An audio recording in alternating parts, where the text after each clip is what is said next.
ఉత్తరప్రదేశ్ సీతాపూర్లో వింత ఘటన జరిగింది. సమాధాన్ దివస్లో కలెక్టర్కు వింత ఫిర్యాదు చేశాడు ఒక వ్యక్తి. రాత్రిపూట తన భార్య పాముగా మారి తనను భయపెడుతుందంటూ ఆరోపిస్తూ ఫిర్యాదు చేశాడు. పాములా నటించి తనను నిద్రపోకుండా చేస్తుందంటూ అతని ఆరోపణ. తనను కాటు వేసి చంపాలని చూస్తుందని అధికారులు సహాయం చేయాలంటూ వేడుకుంటున్నాడు. లోదసా గ్రామానికి చెందిన మహమ్మద్కు నసీమున్తో కొన్నాళ్ల కిందట వివాహం జరిగింది. బలవంతంగా పెళ్లి చేసి తన జీవితం నాశనం చేశారంటూ ఆవేదన చెందుతున్నాడు. ఇప్పటికే ఈ విషయంపై పోలీసులకు ఫిర్యాదు చేశారు. భూత వైద్యం చేయించినా మారలేదంటూ మహమ్మద్ చెప్తున్నాడు.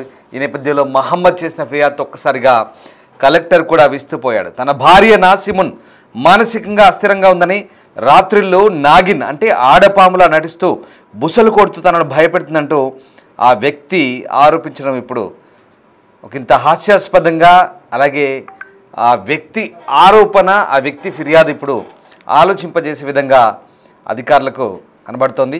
సో తన భార్య నాగినిగా మారుతుందనే భయంతో రాత్రి నిద్రలేకపోతున్నానంటూ ఓ వ్యక్తి సీతారాంపూర్ జిల్లా మెజిస్ట్రేట్ను అసాధారణ ఫిర్యాదుతో ఆశ్రయించిన అంశం ఇప్పుడు చర్చనీయాంశంగా మారుతోంది. అక్టోబర్ 4న జరిగిన సమాధాన్ దివస్ అంటే ప్రజా ఫిర్యాదుల పరిష్కార దినం. మనం ప్రజా అని అంటాం కదా, సో అలాంటిదే అక్కడ కూడా సమాధాన్ దివస్ అంటారు.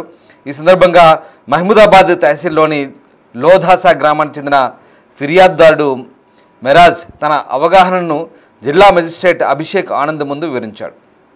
తన భార్య నజీమున్ మానసికంగా అస్థిరంగా ఉందని, రాత్రులు నాగిన్ అంటే ఆడపాములాగా నటిస్తూ బుసలు కొడుతూ తనను భయపెడుతుందంటూ మెరాజ్ ఆరోపిస్తున్నాడు. తాను పదే పదే వేడుకున్నప్పటికీ స్థానిక పోలీసులు ఈ విషయంలో చర్య తీసుకోలేదని, సహాయం కోసం జిల్లా యంత్రాంగాన్ని సంప్రదించాల్సి వచ్చిందంటూ అతను ఆరోపిస్తున్నాడు. ఫిర్యాదుల పరిష్కార కార్యక్రమానికి హాజరైన అధికారులు ఈ అసాధారణ ఫిర్యాదుతో ఆశ్చర్యపోయారు. అయితే జిల్లా మెజిస్ట్రేట్ పోలీసులను ఈ విషయాన్ని పరిశీలించి తగిన చర్యలు తీసుకోవాలంటూ కూడా ఆదేశించారు. మాకు ఫిర్యాదు అందింది, ఈ విషయంలో దర్యాప్తులో ఉందంటూ ఓ పోలీస్ అధికారి తెలపడం కూడా కొసమెరుపు ఇక్కడ. సో మొత్తం మీద సీతారాంపూర్లో ఈ వింత ఘటన వెలుగులోకి వచ్చింది.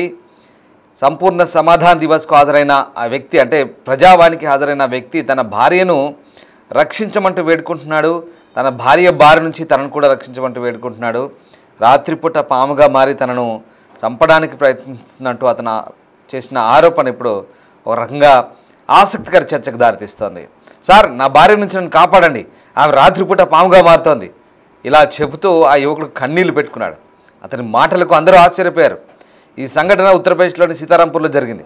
సంపూర్ణ సమాధాన్ దివస్లో యువకుడు అధికారుల సహాయం కోసం అర్థించడం, ఈ ఫిర్యాదు చేయడం, పాముగా మారి తనను కాటు వేయడానికి ప్రయత్నిస్తుందంటూ అతను చెప్పిన అంశాలన్నీ కూడా కలెక్టర్ కూడా సరే ఆ ఫిర్యాదును అయితే తీసుకొని ఆ విషయం ఏంటో చూడండి అంటూ పోలీసులను కూడా ఆయన ఆదేశించిన పరిస్థితి. ఇక భర్త ఫిర్యాదు ఆధారంగా ఇన్ఛార్జ్ అధికారి నిబంధనల ప్రకారం చర్య తీసుకోవాలంటూ ఆదేశించారు. ఈ విషయం ఆ ప్రాంతంలో ఇప్పుడు చర్చనీయాంశం. అలాంటిది జరగవచ్చా అంటూ ప్రజలు ఆలోచిస్తున్నారు. నివేదికల ప్రకారం సంపూర్ణ ఈ సమాధాన్ దివస్కు వచ్చిన వ్యక్తి ఇన్ఛార్జ్ అధికారి తను చాలా బాధపడ్డానని చెప్తున్నాడు. సార్, దయచేసి నన్ను రక్షించండి, నా భార్య రాత్రిపూట పాముగా మారి నన్ను చంపడానికి ప్రయత్నిస్తుందంటూ ఆయన చెప్తుంటే ఒక్కసారిగా అక్కడ ఉన్న వాళ్ళంతా అవాక్కైన పరిస్థితి. బాధితుడు తన భార్యను మానసికంగా హింసించాడని కూడా ఆరోపించాడు.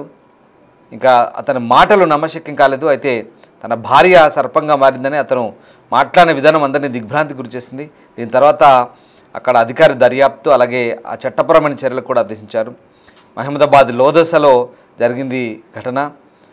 మొరాజ్ కుమారుడు మున్నా తంగావులోని లాల్పూర్ చెందిన నసీమును వివాహం చేసుకున్నాడని ఈ ఫిర్యాదు అందింది. వారి వివాహం జరిగినప్పటి నుంచి అతని భార్య రాత్రిపూట పాముగా మారి తనను చంపడానికి ప్రయత్నిస్తుందని, అతను వెంటనే మేల్కొంటాడంటూ కూడా ఆరోపించాడు. తత్ఫలితంగా ఆమె తన ప్లాన్ ఎగ్జిక్యూట్ చేయడంలో విఫలమవుతుందంటూ కూడా ఈ స్టోరీ, ఇదొక కథ. సో ఈ విషయంపై దర్యాప్తు చర్యలు తీసుకోవడం, అలాగే నివేదికలు ఇవ్వాలని కూడా ఆ డిఎం ఆదేశించారు. అతని ప్రకారం అంటే ఆ మెరాజ్ అనే వ్యక్తి అతని భార్యను భూత వైద్యం చేయించాడు. అప్పటికే పోలీస్ స్టేషన్లో ఫిర్యాదు చేశాడు, అయినా పరిష్కారం కాలేదు. సేమ్ ఇలాంటిదే అక్కడ మహోబా అని ఇంకో ఊరు ఉంటుంది, అక్కడ కూడా ఇలాంటి ఫిర్యాదు కూడా దాఖలైంది. తన భార్య రాత్రిపూట పాముగా మారి తనను చంపడానికి ప్రయత్నిస్తుందంటూ అతను పేర్కొన్న పరిస్థితి. సో మొత్తం మీద యూపీలో ఇలాంటి 2 ఫిర్యాదులు అందాయి. వాస్తవానికి చూస్తున్నారుగా, మీరు చూస్తున్న వ్యక్తి మెరాజ్ అనే వ్యక్తి. సో రాత్రిపూట వాడి భార్య పాముగా మారి వాడిని చంపడానికి ప్రయత్నిస్తున్నారు. చూడండి, ఇలాంటి స్టోరీలు చెప్పుకోవడానికి చాలా ఇంట్రెస్టింగ్గా ఉంటాయి. సినిమాల్లో, సీరియల్లో మన డైలీ సీరియల్ చూస్తాం కదా, నాగిన్. బహుశా ఈ వ్యక్తి నాగిన్ సీరియల్ ఎక్కువ చూస్తుంటాడు నాకు తెలిసి. హిందీలో నాగిన్ సీరియల్ వస్తుంది కదా, ఆ ప్రోమో చూస్తున్నాం కదా, ప్రోమో వచ్చినప్పుడు ఇలా బుసలు కొడుతూ నాగిన్ వస్తుంది కదా, ఆ సీరియల్ ఎక్కువ చూస్తుంటాడు మనోడు. అందుకే రాత్రిపూట భార్య నాగిన్గా మారి వీడిని చంపడానికి వస్తుందంటే వీడికి అప్పుడే మేలుకు వచ్చి బయటకు వస్తాడంట. విచిత్రంగా ఉంది. అంటే ఒక్క విషయం ఆలోచించండి, నిరక్షరాస్యత, చదువుకోకపోవడం, అలాగే ఈ అపనమ్మకాలు, మూఢనమ్మకాలు, మూఢ విశ్వాసాలు ప్రజల్ని ఏ రకంగా మానసికంగా కుంగదీస్తాయో ఈ ఘటన మనకు అర్థమవుతుంది. దీనికి అంతటి కారణం చదువు లేకపోవడమే, నిరక్షరాస్యతే ప్రధాన కారణం. యూపీ, బీహార్ లాంటి రాష్ట్రాల్లో ఇవన్నీ చాలా కామన్గా చెప్తుంటారు. మరీ ముఖ్యంగా హిందీ ప్రభావిత ప్రాంతాలు కాబట్టి, హిందీ భాష ఎక్కువ ఉంటుంది కాబట్టి అక్కడ ఈ నాగిన్ సీరియళ్ళు. దీనికి అంతటి కారణం ఒకటే, తప్పు వాడి కాదు, ఈ మాధ్యమాలదే. ఎందుకంటే హిందీ ఛానల్ పెడితే చాలు నాగిన్ అంటూ ఓ బుస్సుమంట వస్తుంది, బుస కొడుతుంది. అలా ఉంటాయి సీరియల్. హిందీ సీరియల్ ఇప్పుడు అవన్నీ తెలుగులో కూడా డబ్బు అవుతున్నాయి, ఇంకా నయ్యం. రేపు తెలుగు రాష్ట్రాల్లో కూడా ఇలాంటి ఫిర్యాదులు వచ్చినా ఆశ్చర్యపోవాల్సిన అవసరం లేదు. వీడి కల్లో రాత్రిపూట భార్య పాముగా మారుతుందంట, వీడికి మేలుకొచ్చేసరికి మాత్రం తప్పించుకొని బయటకు వస్తున్నాడంట. చూడండి ఎంత విచిత్రంగా ఉంది. వీడిని చూసి ఇంకోటి తయారాడు అక్కడ. దీనికి అంతటి కారణం ఈ సీరియళ్ళు, ఈ మాధ్యమాలు లేదా సినిమాలు, వీటి ప్రభావం చాలా క్లియర్గా కనిపిస్తుంది. అంతేకాదు ఇల్లిటరసీ, నిరక్షరాస్యత, మూఢనమ్మకాలు, అపనమ్మకాలు, పైగా ఆమెకు భూత వైద్యం చేయించడం, ఆమె ఏదో వీడిని హింసిస్తున్నట్టు ఆమెకు భూత వైద్యం చేయించి ఆ చీపురు గట్లతోనో దేనితోనో కొట్టించుంటాడు ఆల్రెడీ వీడే. ఉల్టా వీడే పోలీస్ స్టేషన్లో ఫిర్యాదు చేసి నన్ను కాపాడండి బాబు మొర్రో అంటూ, ఇంకా డిస్ట్రిక్ట్ మ్యాజిస్ట్రేట్ వస్తే sub divisional magistrate somebody, so అతను ఎవరో వస్తే అతనికి ఫిర్యాదు చేశాడట, నన్ను కాపాడండి నా భార్య, సార్ దయచేసి నన్ను కాపాడండి, నా భార్య పాముగా మారి నన్ను కాటైపోతుంది బుస్సుమని అంటూ. ఇది విచిత్రం. సో సరే, ఆ అధికారి కూడా ఓపికగా విని సరే ఈ సమస్య ఏదో చూడండి అని చెప్పి పోలీస్ స్టేషన్లో స్థానిక అధికారులకు చెప్తున్న పరిస్థితి. ఇట్లాంటివి వింటుంటే నిజంగా ఏమనిపిస్తుంది ఒకసారి కామెంట్ చేయండి. ఈ భారతదేశంలో ఇంకా ఇలాంటి మూఢనమ్మకాలు, ఇలాంటి విశ్వాసాలు ఉండడం, ఈ సమాజంలో వింత పోకడలు రకరకాల, ఇంకా కొంతమంది ఈ భూత వైద్యం అని, సరే ఇవన్నీ ఉన్నాయి, సామాజిక రుగ్మతలు, చేతబడి, భూత వైద్యం ఇవన్నీ కామన్గా ప్రతి చోట ఉంటాయి. మీకేం తెలుసండి, మీరు అట్లా అంటారు, అవి నిజమే అని కొంతమంది వాదించే వాళ్ళు ఉన్నారు. దానికి మనం ఏం చేయలేము, అది వాళ్ళ విచక్షణ బట్టి ఆధారపడుతుంది. కానీ అది కరెక్ట్ కాదు అని మనం చెప్పే ప్రయత్నం చేస్తాం. నమ్మకపోవడం మన దౌర్భాగ్యం, అంతకుమించి మనం ఏం చేయలేం. ఎందుకంటే తెలిసిన వాళ్ళు, చదువుకున్న మూర్ఖులు కూడా చాలామంది దీని మీద వితండవాదం చేస్తుంటారు, మనం దానికి ఏం చేయలేం. సో అది ఇంకా వేరే దేవుడు, దయ్యం అని రకరకాల టాపిక్లోకి వెళ్ళిపోతుంది అనుకోండి. అది పక్కన పెడితే ఇక్కడ ఏకంగా వీడి భార్య పాముగా మారి, బహుశా వీడి భార్యకి ఆ పెళ్ళి ఇష్టం లేదని చెప్తున్నాడు ముందే. ఇష్టం లేని పెళ్లి చేస్తే ఆవిడ ఎలాగైనా వీని దగ్గర నుంచి ఎస్కేప్ కావాలని ఇదిగో ఇలాంటి డ్రామాలు. సరే, రకరకాల ట్రిక్స్ ప్లే చేస్తుంటారు, అందులో భాగంగా ఇదొకటి అయి ఉంటుంది. బహుశా ఆమెకి ఇష్టం లేదా అయి ఉంటుంది వీడైనా, లేదంటే వీడికి కూడా ఏదో సంథింగ్, ఇద్దరు భార్యాభర్తల మధ్య అవగాహన లోపంతోనే ఇలాంటి ఘటనలు చోటు చేసుకుంటాయి. సో మనం మీరు ఇక్కడ కూర్చొని బాగానే విశ్లేషణ చేస్తున్నారు, వాడి సమస్య ఏంటో మీకేం తెలుసు అనుకుంటారేమో బహుశా, వాట్ ఎవర్. సో మొత్తం మీద అంటే వాడు చెప్తున్న స్టోరీని బట్టి, వాడు అల్లిన స్టోరీని బట్టి వింటుంటే బహుశా ఈ కారణాలన్నీ కూడా విశ్లేషించాల్సి వస్తుంది. లేకపోతే ఏంటంటే రాత్రిపూట ఆమె పాముగా మారి బుస కొడుతుందంటే వీడు తప్పించుకుంటాడు. నిజంగా ఆమె పాముగా మారి బుస కొట్టాలంటే మొదటి కాటికే వీడు ఫినిష్ ఉంటాడా?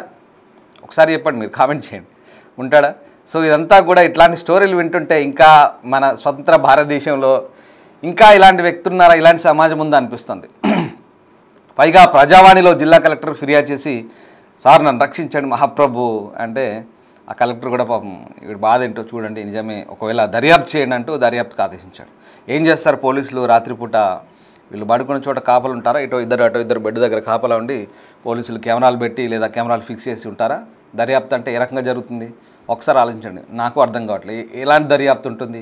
రాత్రిపూట పాముగా మారబోతుంది అంటే సీసీ కెమెరాలు పెడతారా, లేదా వాళ్ళు పడుకున్న బెడ్రూమ్లో అటో ఇద్దరు ఉంటారా దర్యాప్తు అధికారులు? ఎలా దర్యాప్తు చేస్తారు? వాట్ ఎవర్, అది మనం మేబీ సీసీ కెమెరాలు పెడతారేమో. సో అలాంటివి మరి ఒకవేళ ఇక్కడ రక్షణ ఉన్నారని చెప్తే పాముగా మారకపోయి ఉండొచ్చు కదా, సీసీ కెమెరాలు పెడతాను, కెమెరాలు అయితే అన్ని బంధించవచ్చు. ఇదంతా చెప్తుంటే ఎలా అనిపిస్తుంది, డిఫరెంట్గా స్టోరీ, సీరియల్ స్టోరీ. సో అందుకే కొన్ని సీరియల్ తక్కువ చూడాలి, నాగిన్ సీరియల్ ఇట్లాంటి సీరియల్ తక్కువ చూస్తే, తర్వాత కొంపలు కూల్చే సీరియళ్ళు, ప్రతి సీరియల్ అంతే. సీరియళ్లకు చాలామంది బానిసలు అవుతున్నారు. వాళ్ళకి బహుశా మీకు ఎవరికి ఈ మాట అర్థం కావాలో వాళ్ళకే అర్థమవుతుంది. సీరియల్లో మూఢనమ్మకాలు, అందుకే మనకు ఒకటి ఉంటుంది కంప్లైంటింగ్, బ్రాడ్కాస్టింగ్ డిపార్ట్మెంట్ సంబంధించి మనకు ఏమైనా అభ్యంతరాలు అంటే కంప్లైంట్ చేయమని వస్తే కింద వస్తే చూడండి, కానీ ఎవరు చేయరు, అంత అవగాహన లేక చేసే అంత ఇంట్రెస్ట్ లేకో, కానీ చూస్తుంటారు మూఢనమ్మకాలు ప్రబలడము ఇట్లాంటి ఇవన్నీ కూడా స్ప్రెడ్ చేస్తున్నారు, ఇవన్నీ కూడా సమాజంపైకి వదులుతున్నారు రకరకాల కల్పిత కథలతో కల్పిత విషయాలతో సమాజంపైకి వదిలి ఇగో ఇలాంటి తయారు చేస్తున్నారు. లేకపోతే మనోడికి పాపం మా నాగిను కళ్ళు రావడం ఏంటి? సో ఫైన్, మీరేమనుకుంటున్నారు ఒకసారి కామెంట్ చేయండి.